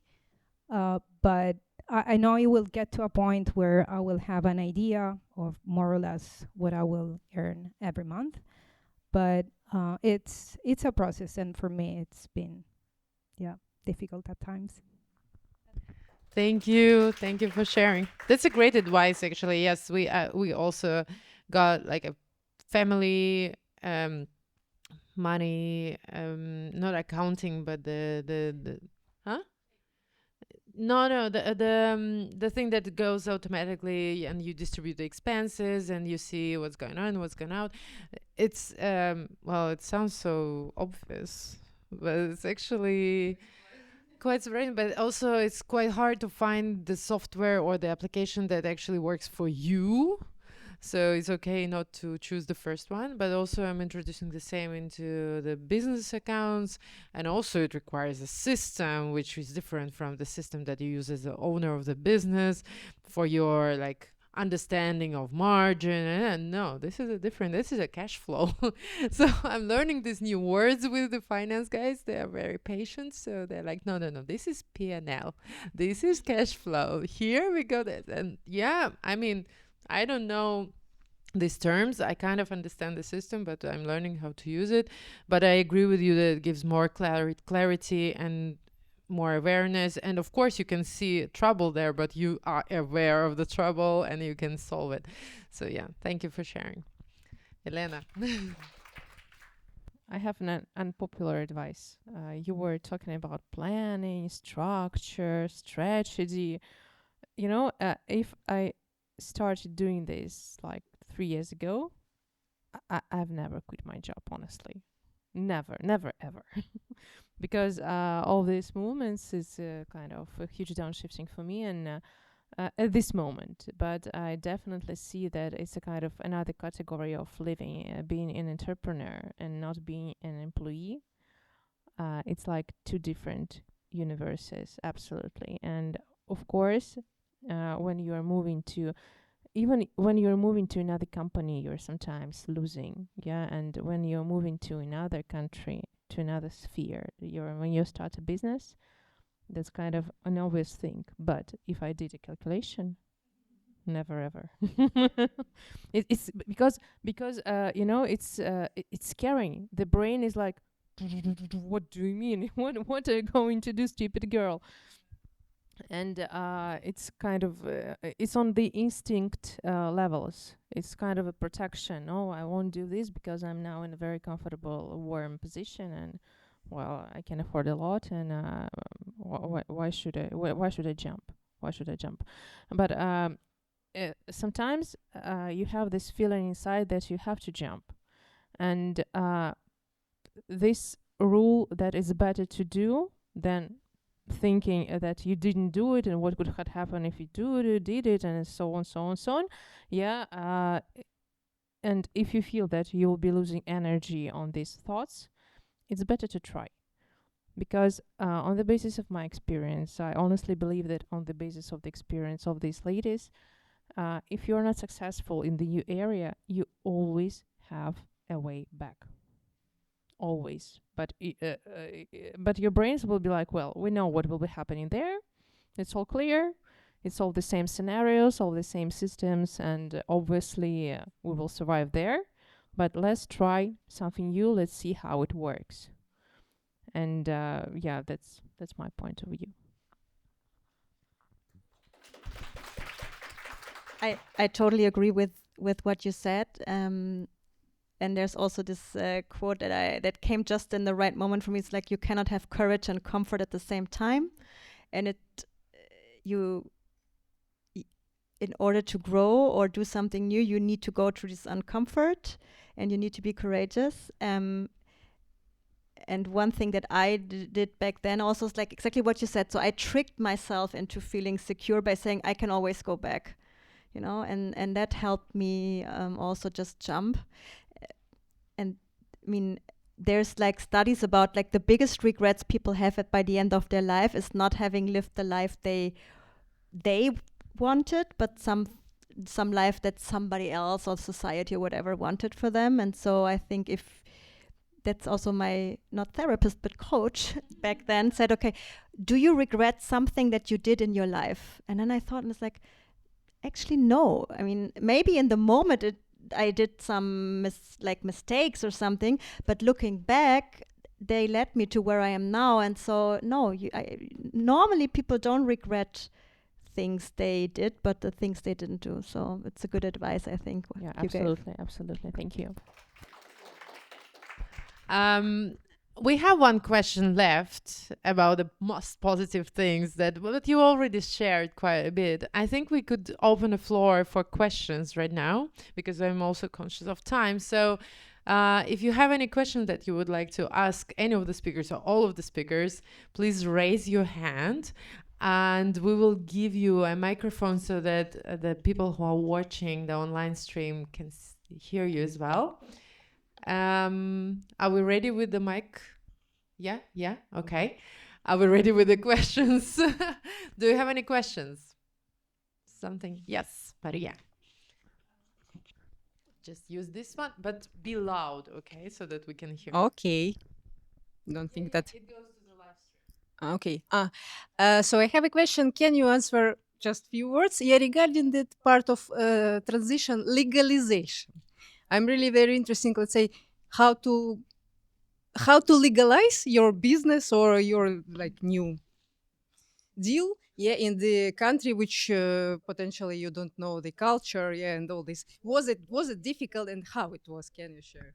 This is a perfect question for our partners. But yeah, it's thank I you mean, for yeah, from their from the perspective. person, of Yeah. course, yes. But this is a very good question, and I think we will have another public talk or something like that specifically about that, probably with people who can actually give a legal advice as well. But let's share experience. I can start. I started as an individual entrepreneur here for 1 year because it gave a lot of good discounts on the social security and taxes, etc. And then I moved to LDA, Unipsol LDA, because I have a lot of expenses, because of the events and everything. So I have expenses, and I would get VAT in any case because I hit the limits in the individual entrepreneur regime. So that's why LDA. So I have a very straightforward classic route, and now suffering with all accounting and everything. But I mean, I consulted, and I saw it as an only way for me. And for me, maybe it's my legal brain, but I need to be sure that I'm doing everything correct, and to the extent possible, to the extent that I know about. I'm not very risky person, so I will not grow if I'm not sure that it's stable in the legal perspective or tax perspective or whatever. So it was important for me. Maybe for some people, I know people who are more risky, and they would go, they will go like this, and I wouldn't be able to operate. I think for a long time, I would be just closing. So for me, it was like this. How is it for you?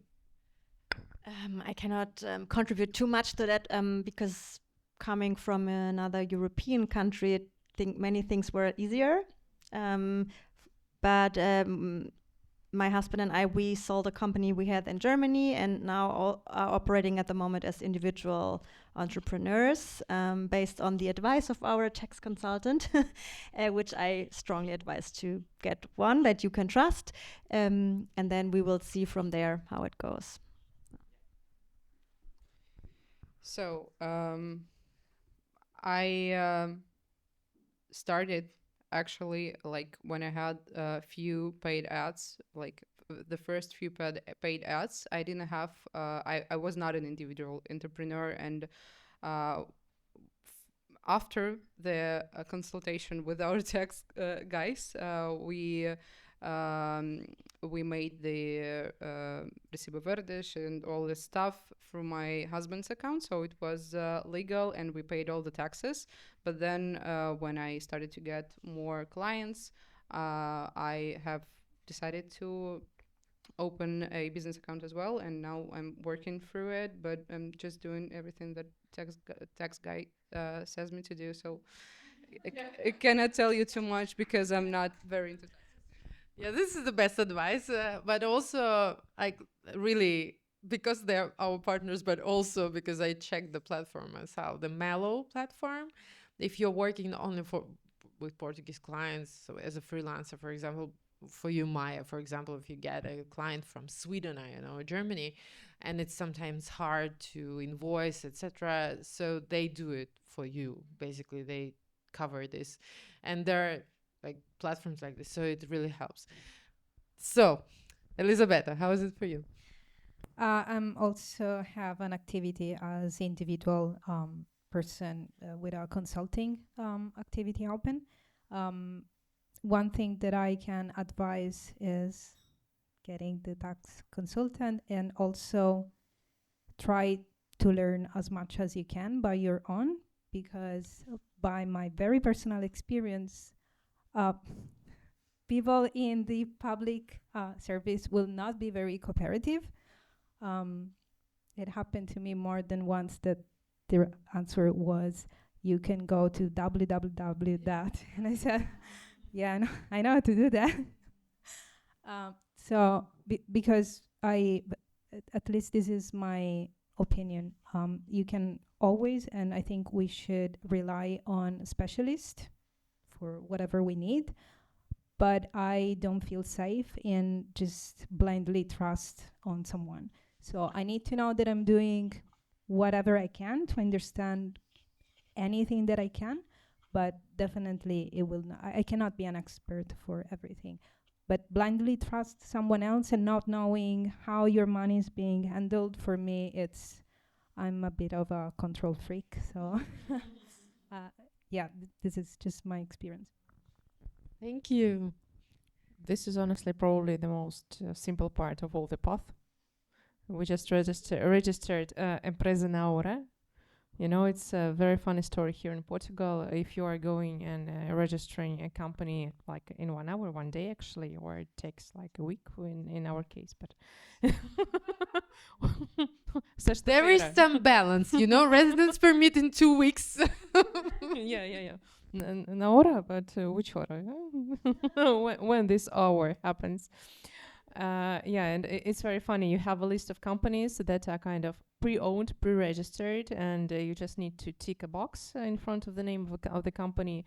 And the names sometimes like are insane, like Smoking Giraffe, or like I don't know, Dancing Girl, something like this.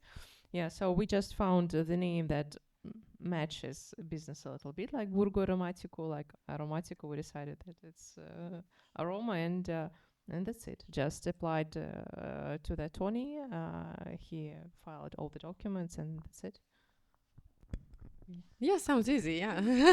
Thank you. Thank you for the question. We have another one. Use the mic. Sorry. Yes. Say your name, please. As well. Yeah. Hello, everybody. I'm Irene Bizarti. I have experienced more than 10 years in corporate world, and now I'm in the middle of quitting this world. So, yes, I'm waiting for dog and for sabbatical, like a gap year next year. So, very good stories and therapeutical. So I have a question because I'm thinking about it in my head as I quitting. What things did you miss from the corporate world, and were you able to find it in your new world? This is a very good question. I think Mayya said a little bit about the responsibility and everything. Yeah, for me, it's about scale, because with bigger budgets, with bigger names, you can do bigger things, and I'm very much into scale. So I'm sometimes I miss it, but I'm kind of building it. So I'm on the way. We'll be doing it. But at the same time, it's so cool to realize that now you're building it on your own. It's more challenge. It's like you see where the money comes from. It's not just random money that they gave you, you know, the budget or something. You can actually feel it. Well, sometimes it's not. Yeah, not. Yeah, if it's there. The most interesting part, if there is no budget at all, you know, zero, and you still want to scale something, you want to go big and do something. So for me, it's but I do miss it sometimes. I also sometimes miss fancy office. I was working on the 50 Google. Yeah, we had I was working the 56th floor of the Moscow city skyscrapers. I saw the whole city, and it was so beautiful, and the office was great. I mean, it's not compared to Google. They didn't feed us for free, but I mean, of course, it was for a law firm. It was pretty good. And I was walking there with my heels and skirts, you know. Sometimes I never thought I would miss it. Literally, when I left, I was like, oh, so cool. I don't need to do this again. But from time to time in my dreams, I see myself doing this again. Yeah, maybe it's a bit about the scale again. Maybe I will have this again for my own. Don't make us wear skirts in here. No, not you guys. So, but yeah, this I miss sometimes. Some stupid things. No heels in Lisbon, no chance. Yeah. So first of all, congratulations, and also on taking a sabbatical. I mean, if you have the chance, this is something I strongly advise. I took some time off. And I can strongly recommend, if you have the chance, to do that, because you will see that you will go through phases.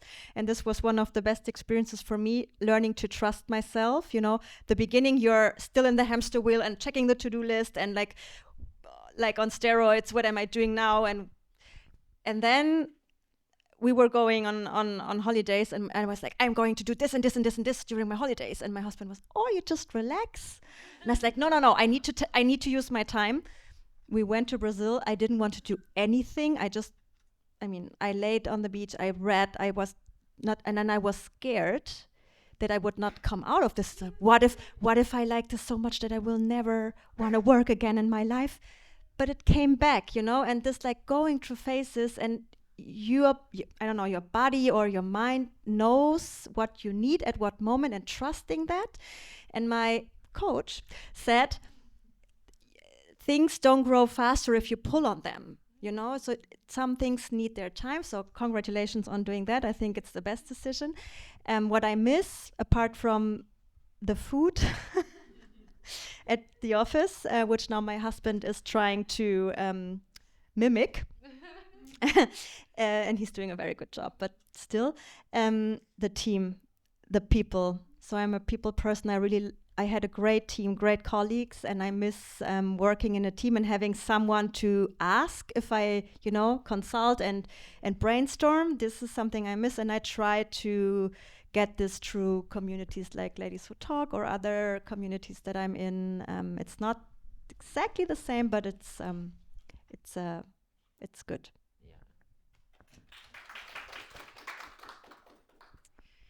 Well, I think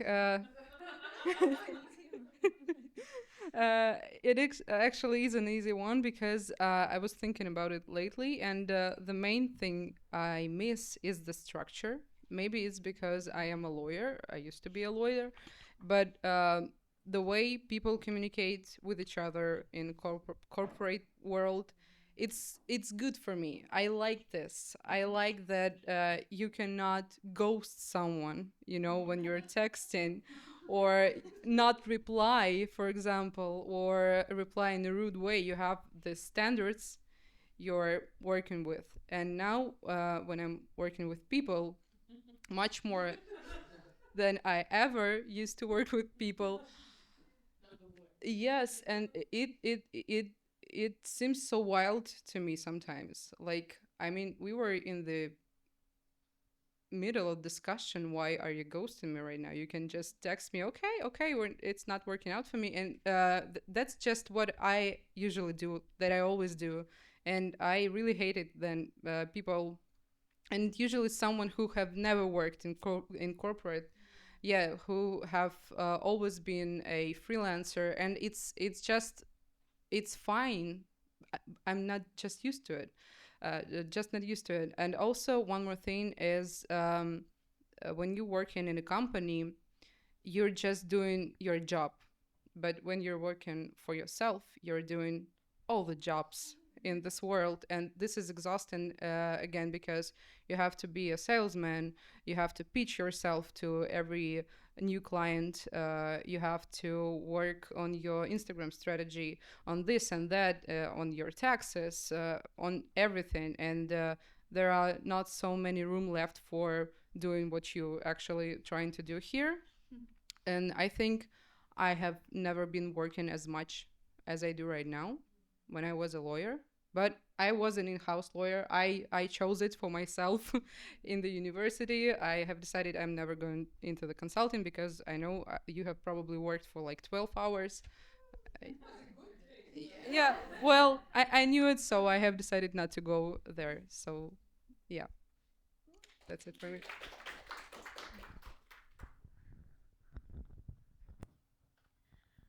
For me, one thing I didn't think I would miss is, in my last job, I was building applications and maintaining spreadsheets, and people would ping me like 50 times a day, and it was so frustrating and annoying.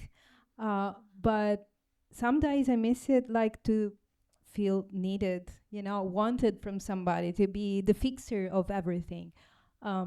So at times I do feel that, that sensation, that part is missing. But also I have so many problems that I can fix. So that it's also an opportunity for myself to fix my own problems. And then that the contact, the chats with other people, which is really the main reason why I joined Ladies Who Talk, because there were events and you could, talk to other people's.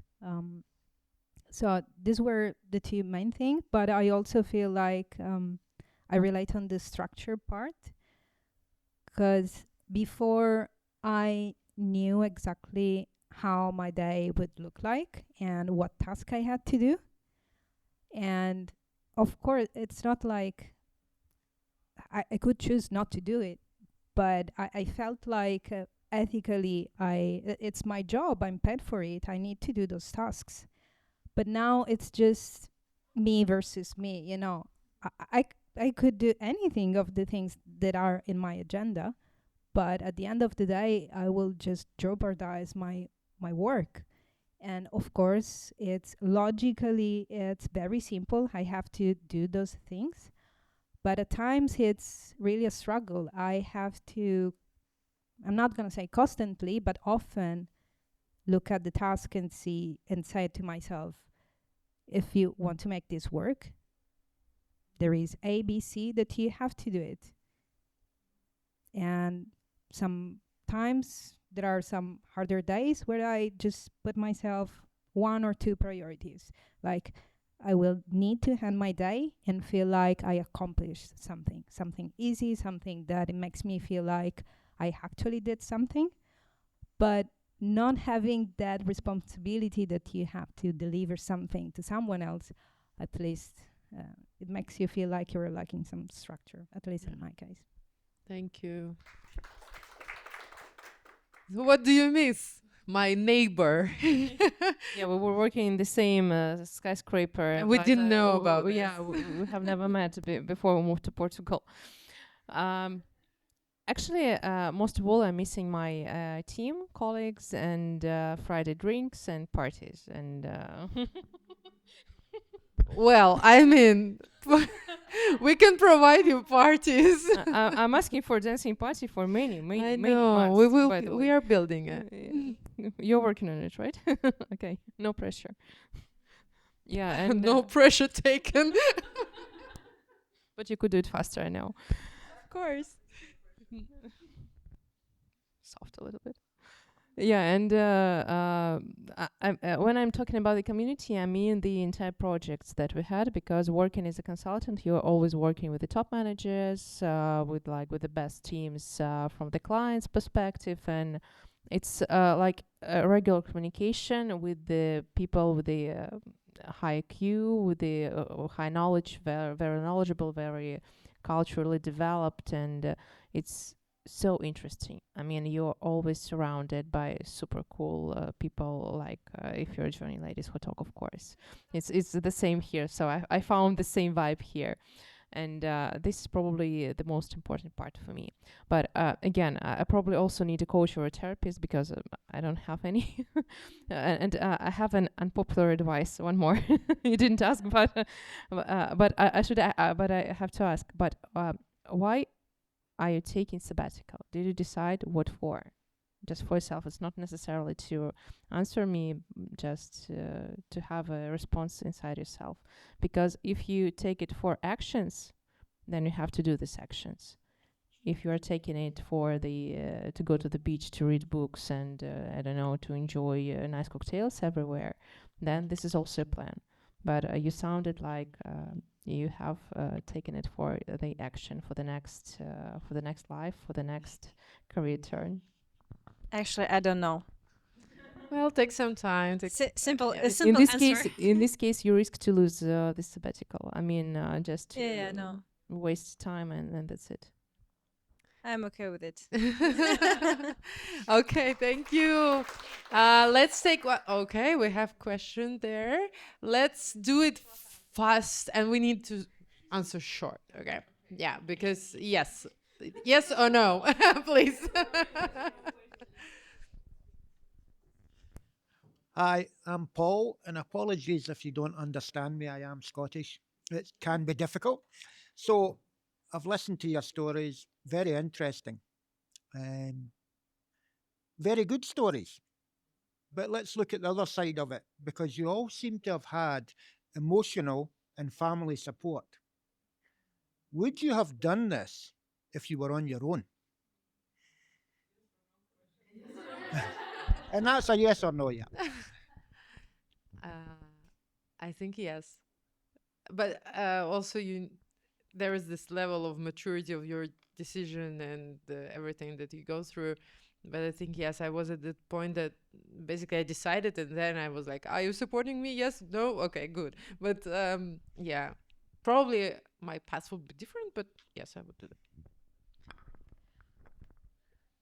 Yes, but it would have been much harder, much, much harder. Yeah, definitely. Well, if I stayed in Russia, I think no, because it was too comfortable of a situation for me at some aspects. But if I have decided to move to another country, I think yes, because it's actually the only way to start anew here. Yes. And I think it would have been probably a little bit more easier in my case because I feel like I have a kid and I feel like I'm responsible also for his future. And he didn't choose for her mother to quit her corporate job. So I feel like if I was on my own, I used to be very risky. Like I quit university and moved to do volunteering, not paid, 10 years ago. But yeah, it would have been much easier. I'm not saying that my family is holding me back. It's a different type of experience. It's more gradual, probably. It's nice because I get the emotional support, but logistically and financially wise, it would have been less heavier for me. And I would agree that if I was solo, yeah, I would definitely be more flexible because I got married when I was 21. So, my husband is definitely a part of me now. But if I were alone, uh, I don't know, I probably immigrated many, many years ago. Just, I was unstoppable. So, I have just one follow up question for Irina. When does it become ladies and gentlemen who talk? Is it Irina, isn't it? Every time I get this question, and I'm saying like I'm ready to consult anyone who would volunteer to, but based on my gender, I cannot do this community. But I'm ready to share all my knowledge and expertise if you decide to do that. Thank you for your question, Paul. There was one more question. Yes. Yeah, my name. No, no. So my name is Elmira. Thank you, all of you, to come here and like take some time to go through your stories. It's very refreshing. I've been sitting on a lot of panels. It's very refreshing to hear very different perspective. Yet some of common themes come through. And funny thing enough, I was just at another workshop about how to start your business, and then I come here, and I'm like, wow, like the universe is like really talking to me.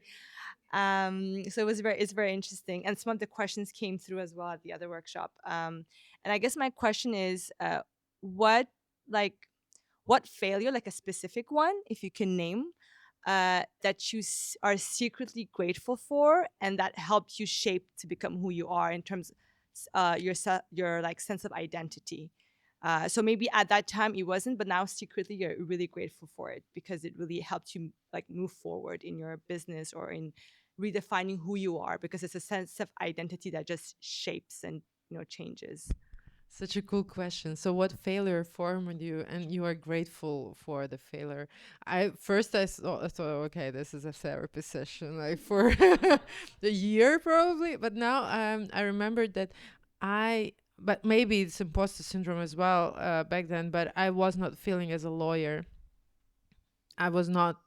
I didn't know all the law, all the civil law, all the parts. I knew my part, like intellectual property, really well, and other I wasn't interested in.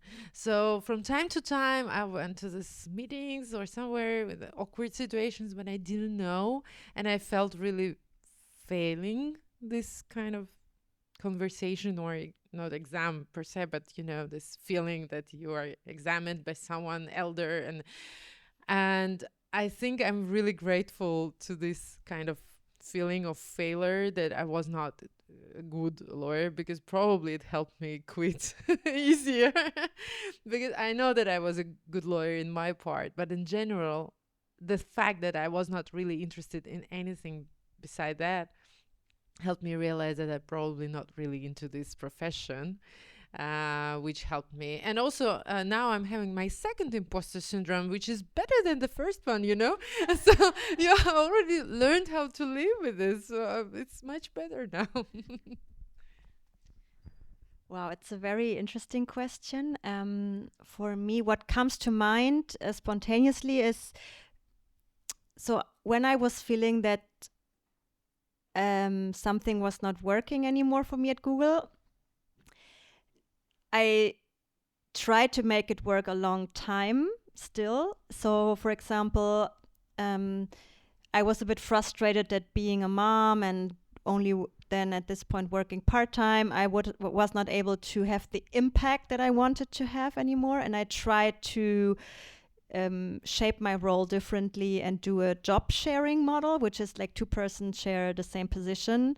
But by that time, it was not possible anymore to do that at Google, so they were not very supportive, and we tried for a long time and it didn't work, and that frustrated me a lot, and that really contributed to the decision that I needed to quit there. And in hindsight, I'm really grateful for that. But one thing I also want to say, so it's not necessarily about so not everybody needs to quit their corporate career, right? And even if you're not happy in your corporate career, you don't necessarily need to quit your corporate career. I think it's fair to take some time and think about what you want, and coming back to that voice that I mentioned at the beginning. So what is it you really want? And then figure out how to get this, and you be creative. There are many ways. So I have a coaching client at the moment who is realized that so she wanted to quit and do a sabbatical and everything, and then we were talking about what she would do next, and then through a session that we had, she was like, oh no, actually I love what I do. I just need to manage my energy better and find ways to step back and find the time to do what helps me. So just saying, so you don't need necessarily to quit your corporate career. You can try to make it work. But in my case, I'm grateful that I failed in making it work through this job share.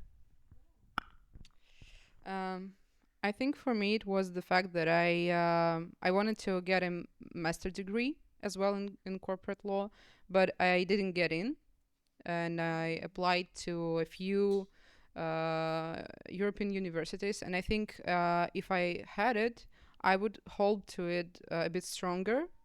But it was like I wasn't even really disappointed at the fact that I didn't get in. It just felt like I needed it to like fulfill the whole circle and to get a really good education, to work, but really did not need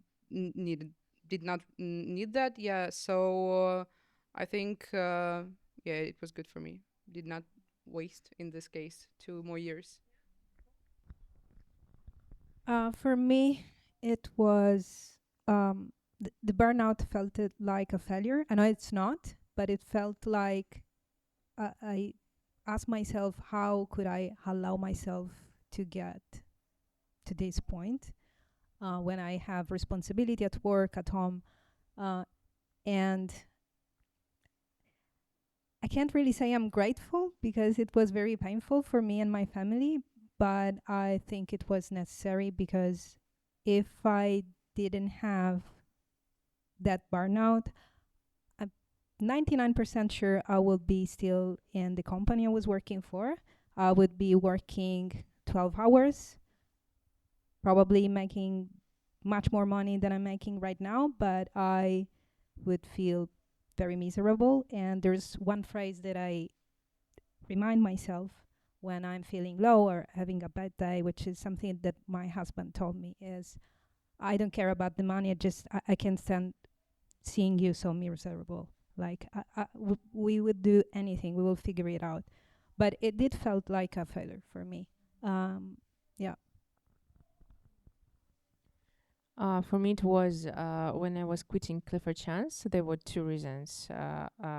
First, COVID, and during the COVID, the entire market was very depressed, especially M&A market, because there were no transactions. Nobody was buying or selling anything.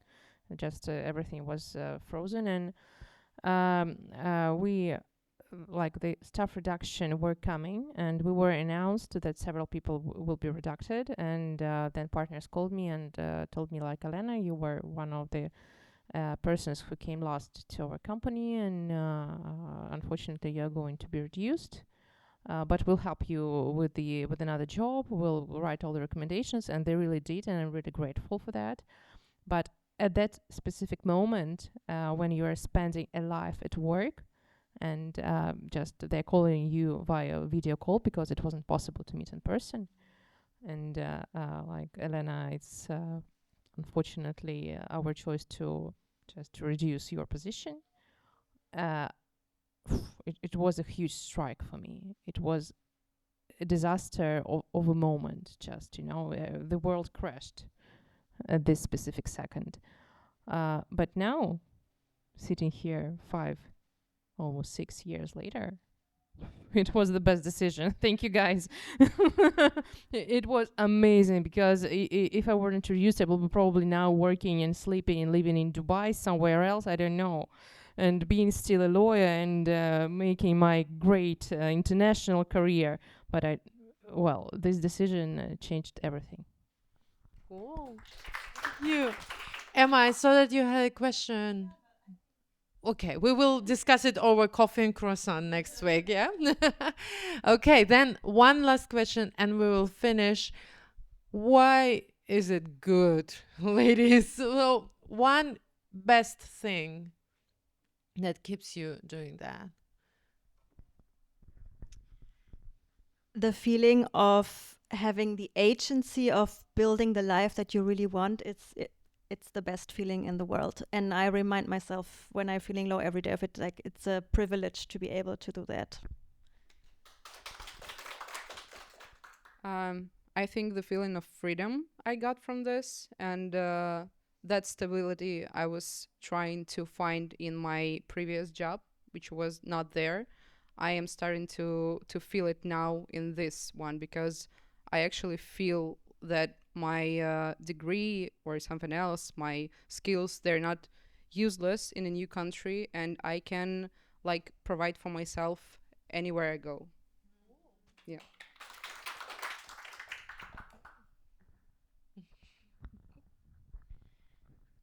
For me, I obviously like the part where the clients thank me and they are grateful for the work we do together. But what I like the most is seeing the people I support becoming the person they want to be. And as they go through that process, I also become a better person and a better coach, because we kind of grow together. It's not me mentoring, it's giving the tools to another person to become whatever they want or need to be by themselves.